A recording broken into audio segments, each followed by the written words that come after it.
ठीक है, Ranveer stand up, बताओ। श्याम म्हणजे साने गुरुजी पांडुरंग सदाशिव साने उर्फ यांचा जन्म 24 डिसेंबर 1899 रोजी झाली. त्यांचे बालपण रत्नागिरी जिल्ह्यातील दापोली तालुक्यातील पारगड येथे गेले. त्यांच्या आईने त्यांना घडविले, त्यामुळे तो आयुष्यात समाजासाठी खूप काम करू शकले.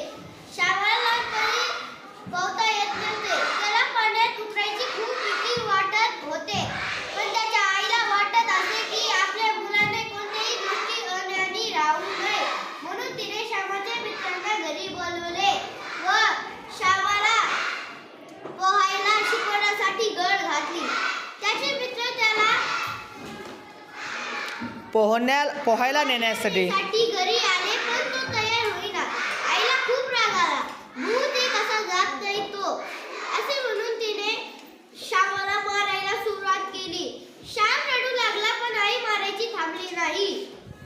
जातो, मला मारू नको, असे म्हणून श्याम मित्रांसोबत घरी पोहायला गेला.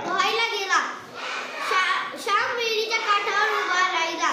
त्याला पाण्यात उतरायची खूप भीती वाटत होते, पण मागून कोणी एका मित्राने त्याला पाण्यात ढकलले. श्यामाच्या नाक तोंडी पाणी जाऊ लागले.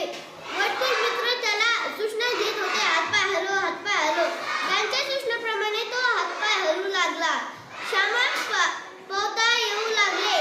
तेव्हा सुरुवात होऊन विहिरीत उड्या मारायला.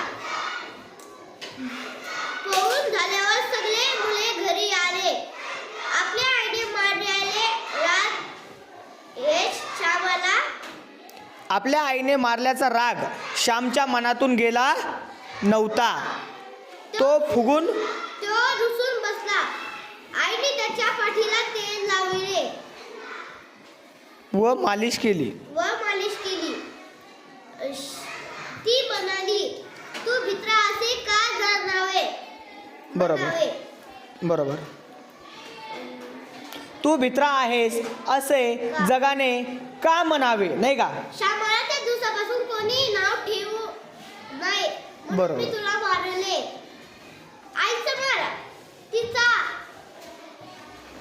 आईचा मार हा आपल्या मुलाच्या कल्याणासाठीच असतो. बरोबर. हे श्यामाला कळू चुकले. गुड, व्हेरी गुड, शाबाश.